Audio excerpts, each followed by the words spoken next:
গাজায় আকস্মিক বৃষ্টিতে সৃষ্ট বন্যায় 2 শিশুর মৃত্যু। আবহাওয়া পরিস্থিতির অবনতি হওয়ায় ঝুঁকিতে শিশু, প্রবীণ ও রোগীরা।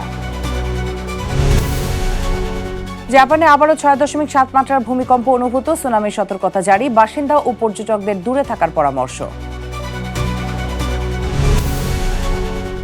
ভেনেজুয়েলার বিরুদ্ধে ট্রাম্পের নতুন নিষেধাজ্ঞা। নিকোলাস মাদুরোর 3 ভাগ্নে ও ঘনিষ্ঠ ব্যবসায়ী 6 কোম্পানির লক্ষ্যবস্তু। মামদানি ট্রানজিশন টিমে 10 জন বাংলাদেশি আমেরিকান। ঐক্য অটুট থাকলে বাংলাদেশিদের অবস্থান আরও শক্তিশালী হবার প্রত্যাশা। এবং থাইল্যান্ডের পার্লামেন্ট ভেঙে দিলেন দেশটির প্রধানমন্ত্রী অনুতিন চানভিরাকুল। 45 থেকে 60 দিনের মধ্যে সাধারণ নির্বাচনের ঘোষণা।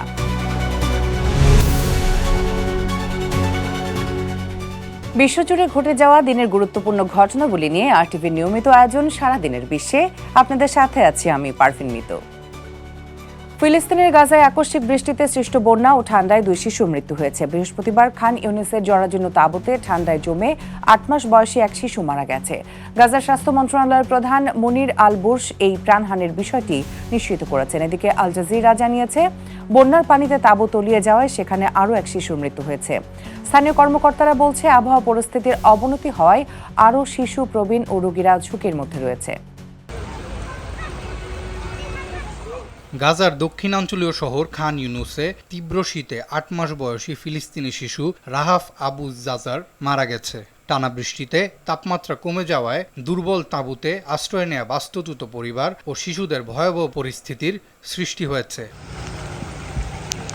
স্বাস্থ্য মন্ত্রণালয়ের প্রধান মুনির আল বুরশ সতর্ক করেছেন, বৃষ্টিতে ভেজা তাঁবুর ভেতর আরও শিশু, বয়স্ক ও রোগী শীতে মারা যেতে পারে। তিনি বলেন, ভেজা পরিবেশে নিউমোনিয়া, শ্বাসযন্ত্রের অন্যান্য রোগ দানা বাঁধছে, অথচ রোগীদের জন্য পর্যাপ্ত ওষুধ বা চিকিৎসার ব্যবস্থা নেই। বেসামরিক প্রতিরক্ষা বিভাগ জানিয়েছে, গত 24 ঘন্টায় তাঁবু প্লাবিত হওয়ার বিষয়ে তারা 2500-এরও বেশি জরুরি কল পেয়েছে।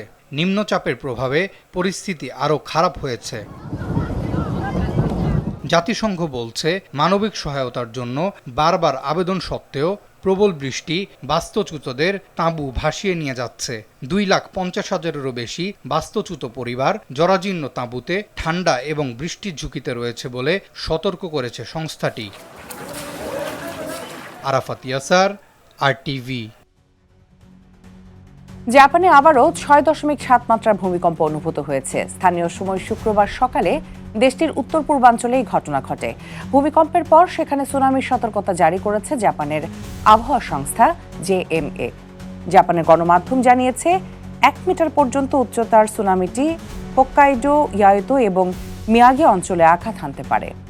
সুনামিতে তেমন কোনো ক্ষয়ক্ষতির আশঙ্কা না থাকলেও উপকূল এবং নদীর মুখ থেকে বাসিন্দা ও পর্যটকদের দূরে থাকার পরামর্শ দিয়েছে স্থানীয় কর্তৃপক্ষ। ভেনেজুয়েলার প্রেসিডেন্ট নিকোলাস মাদুরোর 3 ভাগ্নে Franco Flores, Carlos Flores, Efrain Campo, মাদুরোর ঘনিষ্ঠ ব্যবসায়ী সহ 6টি কোম্পানি এবং ভেনেজুয়েলার পতাকাবাহী 6টি জাহাজের উপর নিষেধাজ্ঞা দিয়েছেন ডোনাল্ড ট্রাম্প। ভেনেজুয়েলার জ্বালানি তেল, বাণিজ্য ও পরিবহনের সঙ্গে সংশ্লিষ্টতার অভিযোগে বৃহস্পতিবার এই নিষেধাজ্ঞা জারি করেছে যুক্তরাষ্ট্রের ট্রেজারি বিভাগ। এর আগের দিন মঙ্গলবার ভেনেজুয়েলার উপকূল থেকে দেশটির পতাকাবাহী একটি ট্যাঙ্কার জাহাজ জব্দ করেছিল যুক্তরাষ্ট্র। এর ফলে তারা এখন থেকে আর যুক্তরাষ্ট্রে প্রবেশ করতে পারবেন না, যুক্তরাষ্ট্রে কোনো সম্পত্তি ক্রয় করতে পারবেন না, কোনো মার্কিন নাগরিকের সঙ্গে ব্যবসায় অংশীদার হতে পারবেন না। যুক্তরাষ্ট্রের সঙ্গে উত্তেজনার মধ্যে ভেনেজুয়েলার প্রেসিডেন্ট নিকোলাস মাদুরোকে সমর্থন জানিয়েছেন রাশিয়ার প্রেসিডেন্ট ভ্লাদিমির পুতিন। ক্রেমলিন জানিয়েছে, পুতিন বৃহস্পতিবার ফোনে ভেনেজুয়েলার এ নেতার সঙ্গে কথা বলে মাদুরো সরকারের নীতিকে সমর্থনের বিষয়টি জানিয়েছেন। রাশিয়ার পাশাপাশি ভেনেজুয়েলার ঘনিষ্ঠ মিত্র বেলারুশও মাদুরোর সঙ্গে যোগাযোগ করেছেন। বাংলাদেশি আমেরিকানদের অভূতপূর্ব ঐক্যের যে শক্তি, তারই স্বীকৃতি এবার মিলল নিউ ইয়র্ক সিটির নতুন নির্বাচিত মেয়র জোহরান মামদানির ট্রানজিশন টিমে। 500 সদস্যের দলে জায়গা পেয়েছেন 10 জন বাংলাদেশি আমেরিকান। ঐক্য অটুট রাখতে পারলে যুক্তরাষ্ট্রে বাংলাদেশিদের অবস্থান আরও শক্তিশালী হবে বলে মনে করেন স্থানীয় বাংলাদেশিরা। নিউ ইয়র্ক প্রতিনিধি মাসুদুল কবিরের রিপোর্ট, জানাচ্ছেন আব্দুল মালেক। নিউ ইয়র্ক সিটির সাম্প্রতিক নির্বাচনে এক নতুন ইতিহাস সৃষ্টি করেছেন 33 বছর বয়সী জোহরান মামদানি। আর সেই বিজয়ের পেছনে নজর কাড়া ভূমিকা ছিল বাংলাদেশি আমেরিকানদের। নির্বাচনের সেই স্বীকৃতিস্বরূপ তার ট্রানজিশন টিমে দায়িত্ব পেলেন 10 বাংলাদেশি। সম্প্রতি জ্যাকসন হাইটসে নিউ ইয়র্ক বাংলাদেশ প্রেস ক্লাবে আয়োজিত মতবিনিময় সভায় ট্রানজিশন টিমের সদস্যরা স্থানীয় সাংবাদিক ও কমিউনিটির সামনে তাদের অনুভূতি তুলে ধরেন। বলেন, এই সম্মান পুরো কমিউনিটির অর্জন। সবাই এক হয়ে ভোট দিয়েছেন বলে আজ বাংলাদেশি আমেরিকানদের কণ্ঠ আরও শক্তিশালী হয়ে উঠেছে। অনেক মানুষ আছেন সভায় শামসুল হক, কাজী ফৌজিয়া, আব্দুল আজিজ ভুইয়া, আরমান চৌধুরী, তানজিন আজাদ ও ফারিয়া আক্তার সহ 6 সদস্য সংক্ষিপ্ত বক্তব্য দেন। তাদের ভাষ্য, বাংলাদেশি সংবাদ মাধ্যম নিউ ইয়র্কে নির্বাচন ঘিরে যে ঐক্য সৃষ্টি করেছে সেটাই কমিউনিটির শক্তির উৎস। ভবিষ্যতেও এই সহযোগিতা অব্যাহত থাকলে আমেরিকান ড্রিম বাস্তবায়নের পথ আরও প্রশস্ত হবে। তারা জানান, সাম্প্রতিক নির্বাচনে প্রায় 60% বাংলাদেশি ভোটার সরাসরি কেন্দ্রে গিয়ে ভোট দিয়েছেন এবং আরও 10% আগাম ভোট দিয়েছেন। যদি এই ঐক্য বজায় থাকে তাহলে সিটি, স্টেট ও ফেডারেল সব পর্যায়েই বাংলাদেশি আমেরিকানদের অবস্থান আরও শক্তিশালী হবে। অনুষ্ঠানে সভাপতিত্ব করেন প্রেস ক্লাবের সভাপতি মনোয়ারুল ইসলাম এবং সঞ্চালনা করেন সাধারণ সম্পাদক মমিন মজুমদার। প্রেস ক্লাবের পক্ষ থেকে ট্রানজিশন টিমে অন্তর্ভুক্ত বাংলাদেশি সদস্যদের ফুলের শুভেচ্ছা জানানো হয়। আগামী 1 জানুয়ারিতে দায়িত্ব নিতে যাচ্ছেন জোহরান মামদানি, নিউ ইয়র্ক সিটির 400 বছরের ইতিহাসে প্রথম মুসলিম মেয়র হিসাবে। আর তার টিমে বাংলাদেশিদের উপস্থিতি জানিয়ে দিচ্ছে কমিউনিটির শক্তি এখন নিউ ইয়র্কের মূলধারার রাজনীতিতেও উজ্জ্বল। আব্দুল মালেক, RTV। থাইল্যান্ড পার্লামেন্ট ভেঙে দিয়েছে দেশটির প্রধানমন্ত্রী অনুতিন চানভিরাকুল। শুক্রবার প্রকাশিত এক রাজকীয় ডিক্রিতে এই ঘোষণা দেন তিনি। এতে কম্বোডিয়ার সীমান্তে প্রায় 1 সপ্তাহের নতুন সংঘর্ষের কারণকে উল্লেখ করা হয়েছে। পাশাপাশি 45 থেকে 60 দিনের মধ্যে সাধারণ নির্বাচনের ঘোষণা দেওয়া হয়েছে। মূলত সাম্প্রতিক বছরগুলোতে বেশ অস্থিতিশীল থাইল্যান্ডের রাজনীতি। চানভিরাকুল 2023 সালের আগস্টের পর থাইল্যান্ডের 3য় প্রধানমন্ত্রী। সেপ্টেম্বরে ক্ষমতা গ্রহণের সময়ই জানিয়েছিলেন জানুয়ারিতে শেষ নাগাদ পার্লামেন্ট ভেঙে দেবেন। তবে বর্তমানে তার সরকারের বিরুদ্ধে অনাস্থা ভোটের কারণে শুক্রবার এই ঘোষণা দেন চানভিরাকুল। এর আগে গত মাসে দক্ষিণ থাইল্যান্ডে ভয়াবহ বন্যায় কমপক্ষে 176 জন নিহতের ঘটনায়ও তার সরকার বেশ সমালোচিত হয়েছিল। ভারতের প্রেমের চিরন্তন প্রতীক তাজমহলকে ঘিরে শুরু হয়েছে নতুন বিতর্ক। এর মূলে রয়েছে বলিউড পরিচালক তুষার গোয়েলের নতুন সিনেমা দ্য তাজ স্টোরি। সপ্তদশ শতকের তাজমহলের প্রচলিত ইতিহাস নিয়ে প্রশ্ন তুলেছে সিনেমাটি। চলচ্চিত্রটি মুক্তির পর CNN-এর বিস্তারিত প্রতিবেদনে উঠে এসেছে বলিউডের এমন সব সিনেমার নাম যেখানে সরাসরি অস্বীকার করা হয়েছে মুসলমানদের অবদান। গত অক্টোবরে বলিউডে মুক্তি পেয়েছে তুষার গোয়েলের নতুন সিনেমা দ্য তাজ স্টোরি। চলচ্চিত্রটিতে প্রবীণ ট্যুর গাইড বিষ্ণু দাস চরিত্রে অভিনয় করেছেন জনপ্রিয় অভিনেতা ও সাবেক বিজেপি সাংসদ পরেশ রাওয়াল। তবে সিনেমাটি ইতিহাস উন্মোচনের চেয়ে গোড়া হিন্দুত্ববাদী এজেন্ডা বাস্তবায়নের দিকেই বেশি মনোযোগ দিয়েছে বলে উঠে এসেছে CNN-এর সাম্প্রতিক প্রতিবেদনে। ছবিতে দেখানো হয় বিষ্ণু দাস বিশ্বাস করেন এটি প্রথমে একটি হিন্দু মন্দির ছিল, যা পরে মুসলিম শাসকরা দখল করে। মমতাজ মহলের প্রচলিত গল্পটিও মিথ্যা বলে দাবি করেন তিনি। একই সাথে তাজমহলের ইতিহাসের সত্যতা যাচাইয়ের জন্য আদালতে যান বিষ্ণু। সমালোচকেরা বলছেন এই চলচ্চিত্রটি ক্ষমতাসীন হিন্দু জাতীয়তাবাদী ভারতীয় জনতা পার্টি বা বিজেপির আদর্শের সঙ্গে মিলে যায়। তাদের মতে এটি ভারতের প্রায় 20 কোটি মুসলমানকে হেয় প্রতিপন্ন করা এবং দেশের ইতিহাসে হিন্দু আধিপত্য প্রতিষ্ঠা করার একটি বৃহত্তর প্রচেষ্টার অংশ। যদিও সিনেমাটি রাজনৈতিক সমর্থিত নয় বলে দাবি করেন পরিচালক গোয়েল। সমালোচনামূলক রিভিউতে দ্য ইন্ডিয়ান এক্সপ্রেস জানায় সিনেমাটি ইতিহাস অনুসন্ধানের পথ থেকে সরে গিয়ে একটি এজেন্ডা পরিবেশনের চেষ্টা করেছে। 2014 সালে বিজেপি ক্ষমতায় আসার পর মুঘল যুগের ইতিহাসকে পাঠ্যপুস্তক থেকে সরিয়ে ফেলা, মুঘলদের ঐতিহাসিক স্থানগুলোর মুসলিম নাম পরিবর্তন করা বা মসজিদ ভেঙে দেওয়ার মতো ঘটনা দেখা গেছে। এমন প্রেক্ষাপটে ভারতের ইতিহাসকে আরও একবার নাড়িয়ে দিয়েছে দ্য তাজ স্টোরি বিতর্ক।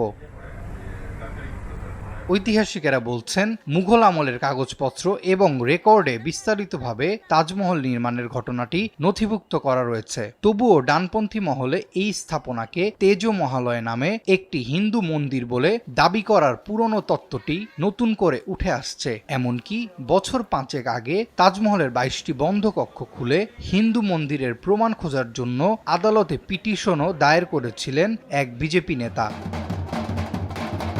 ঐতিহ্যগতভাবে বলিউড দেশের ধর্মনিরপেক্ষ ভাবধারাকে তুলে ধরলেও সমালোচকদের মতে গত এক দশকে চলচ্চিত্র শিল্প ডানে ঝুঁকছে। সাম্প্রতিক দ্য কাশ্মীর ফাইলস ও দ্য কেরালা স্টোরির মতো সিনেমাতেও মুসলমানদের নেতিবাচকভাবে তুলে ধরা হয়েছে এবং ঐতিহাসিক তথ্য বিকৃত করার জন্য সমালোচিত হয়েছে। ইতিহাসবিদ স্বপ্ন লিন্ডাল সতর্ক করে বলছেন, বেশ কিছু চলচ্চিত্র সচেতনভাবে ঐতিহাসিক মুসলিম চরিত্রদের ভিলেন হিসেবে তুলে ধরছে, যা একটি বিপজ্জনক রাজনৈতিক উদ্দেশ্যের সাথে যুক্ত। আরাফাত ইয়াসার, RTV। 14 বছরের কম বয়সী মেয়েদের বিদ্যালয়ে হিজাব পরা নিষিদ্ধ করতে অনুমোদন দিয়েছে ইউরোপের দেশ অস্ট্রিয়া। বৃহস্পতিবার দেশটির সংসদ মুসলিম মেয়েদের হিজাব নিষিদ্ধ করার ওই আইনটির অনুমোদন দেয় বলে জানিয়েছে AFP। হিজাব নিষিদ্ধের পেছনে যুক্তি হিসেবে মেয়েদের নিপীড়ন থেকে রক্ষা করতে এমন পদক্ষেপ নেওয়ার দাবি করেছে অস্ট্রিয়ার সরকার। যদিও দেশটির বিরোধী রাজনৈতিক দল গ্রিন পার্টি এই নিষেধাজ্ঞার বিরুদ্ধে ভোট দিয়ে বলেছে এটি সংবিধান বিরোধী। নতুন আইনটি পাশ হওয়ায় দেশটির সব স্কুলে 14 বছরের কম বয়সী মেয়ে শিক্ষার্থীরা ইসলামী ঐতিহ্য অনুযায়ী আর হিজাব পরতে পারবে না। বতসোয়ানা সরকার নতুন করে হাতি শিকারের সংখ্যা বাড়ানোর ঘোষণা দিয়েছে, আর এই সিদ্ধান্তকে ঘিরে শুরু হয়েছে তীব্র সমালোচনা। সংরক্ষণবাদীরা বলছেন, এভাবে শিকার বাড়ালে হাতির সংখ্যা ধীরে ধীরে কমে যেতে পারে, আর মানুষ ও বন্যপ্রাণীর মধ্যে সংখ্যা তো আরও বেড়ে যেতে পারে। বিশেষজ্ঞদের মতে, যেহেতু বতসোয়ানা বিশ্বের সবচেয়ে বড় হাতির আবাসস্থল, তাই সেখানে শিকার বাড়ানোর সিদ্ধান্ত এখন বড় চাপ তৈরি করছে এবং ভবিষ্যতে আরও বড় সমস্যার কারণ হতে পারে। এ নিয়ে বিস্তারিত আরাফাত ইয়াসারের প্রতিবেদনে। আফ্রিকার সবচেয়ে বড় হাতির জনপদ বতসোয়ানা। মাত্র 23 লাখ মানুষের দেশে বসবাস করছে প্রায় 1,30,000 হাতি, যা পুরো মহাদেশের 1/3। অথচ সেই দেশেই সরকার হাতির শিকার বাড়ানোর সিদ্ধান্ত নিয়ে নজিরবিহীন সমালোচনার মুখে পড়েছে। 2019 সালে 5 বছরের নিষেধাজ্ঞা তুলে নেয়ার পর থেকেই সরকার যুক্তি দিচ্ছে, অতিরিক্ত হাতির কারণে কৃষকদের জীবন জীবিকা হুমকির মুখে পড়েছে। এবার 2026 সালের শিকার কোটা 410 থেকে বাড়িয়ে 430-এ তোলায় বিতর্ক আরও বেড়েছে। ট্রফি শিকার মানে মূল্যবান দাঁত বা শিং সংগ্রহের জন্য বৈধভাবে বন্যপ্রাণী হত্যা, আর এ থেকেই বছরে $1 মিলিয়ন রাজস্ব আসে বলে দাবি প্রশাসনের। তবে সংরক্ষণবাদীরা বলছেন, সংখ্যা নয়, শিকারের পদ্ধতি বড় উদ্বেগ।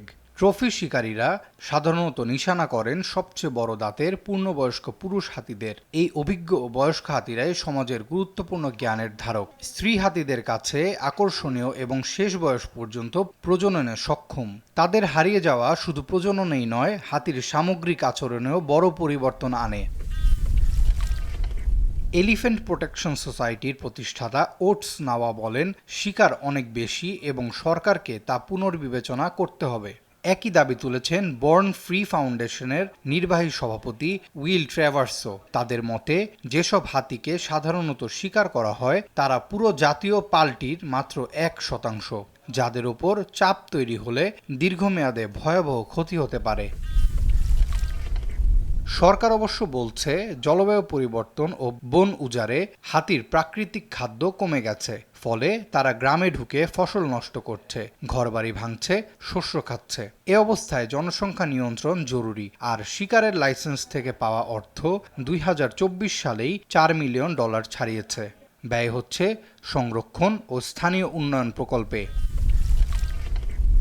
তবে বিশেষজ্ঞদের পরামর্শ, শিকার নয়, দরকার কমিউনিটি ভিত্তিক ব্যবস্থাপনা। নাওয়া বলেন, স্থানীয় মানুষকে সহাবস্থানের দক্ষতা শেখাতে হবে। পর্যটন কেন্দ্রিক বোরহোল বা পানির উৎস তৈরি করলে গ্রামবাসী হাতিদের উপস্থিতি থেকেই উপকার পেতে পারে, হত্যার প্রয়োজন ছাড়াই। তার মতে, হাতির বাস্তুতান্ত্রিক গুরুত্ব এবং তাদের কাছ থেকে সহিংসতা ছাড়া কিভাবে লাভবান হওয়া যায় সেটি বুঝতে হবে স্থানীয়দের। তখনই কমবে সংঘাত, বাঁচবে হাতি, বাঁচবে মানুষও। আরাফাত ইয়াসার, RTV। যুক্তরাষ্ট্রের প্রভাবশালী টাইমস সাময়িকী এবার বর্ষসেরা ব্যক্তিত্ব হিসেবে বেছে নিয়েছে কৃত্রিম বুদ্ধিমত্তা এআই স্থপতিদের।